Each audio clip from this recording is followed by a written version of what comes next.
¿Qué se sabe, te pregunto ahora, de las personas que han sufrido desplazamiento interno y si hay acciones del gobierno? Mira, Ángela, efectivamente uno de los puntos importantes, teniendo en cuenta la violencia que viene azotando al país en los últimos 4 años, era cuantificar el problema, cuántas personas estaban desplazando internamente y a partir de cuantificar el problema poder pensar en una respuesta y una política pública. Así es que iniciamos un proceso a fines del año pasado, un estudio sobre temas de desplazamiento. Se entrevistaron 922 hogares, cerca de 3.000 personas, y los datos son impactantes. Tú lo mencionabas, un poco más de 300.000 personas se han desplazado de manera interna dentro del país y, por supuesto, el gobierno tiene o viene haciendo importantes esfuerzos para reducir los índices de criminalidad, para combatir las bandas criminales y también para empezar a atender y proteger a las víctimas del conflicto armado, como son los desplazados. Entonces, hace apenas unas semanas se emitió una ley de solidaridad nacional que establece en sus artículos 17 y 18,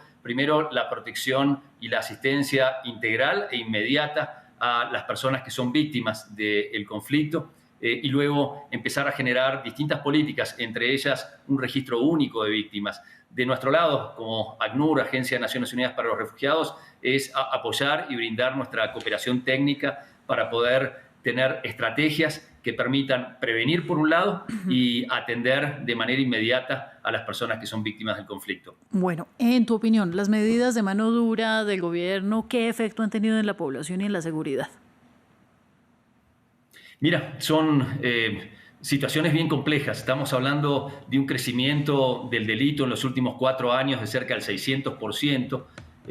Como tú mencionabas, el primer semestre del año ha sido bien duro. Entonces, creo que lo que el gobierno busca es tener más presencia militar y policial en las calles y poder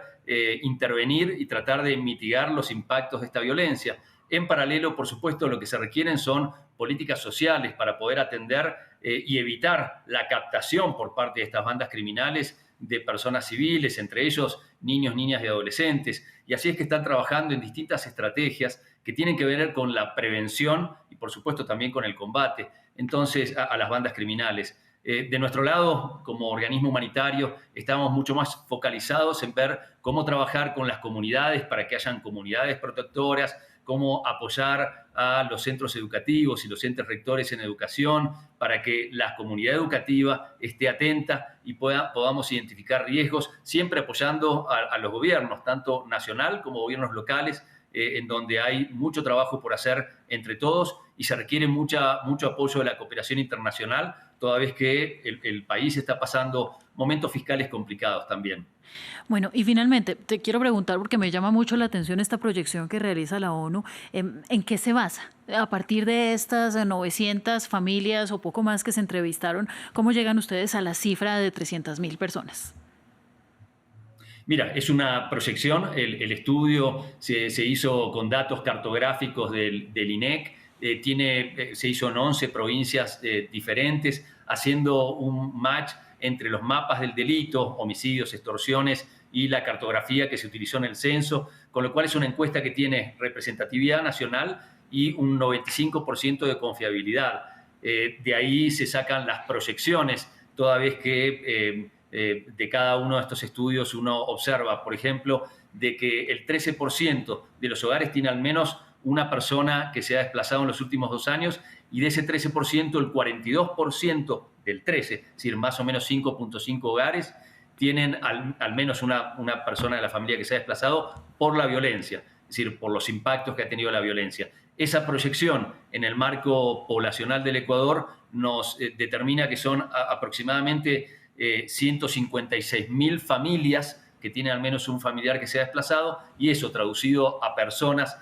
nos lleva a que aproximadamente 313.000 personas se han desplazado en los últimos 2 años. Entonces, son datos, lo primero que buscábamos era poder cuantificar el problema y junto con el gobierno, con la Defensoría del Pueblo, con el Ministerio de Interior, con la Cancillería, con el Ministerio de la Mujer y Derechos Humanos, estamos empezando a trabajar en mesas interinstitucionales para poder dar respuesta. El gobierno, por supuesto, liderando y de nuestro lado tratando de dar apoyo técnico desde ACNUR, pero también de otras agencias del sistema de Naciones Unidas, como UNICEF, OIM, la Organización de Naciones Unidas para el Delito, entre todos poder apoyar al gobierno en una respuesta integral para apoyar a las víctimas del conflicto armado.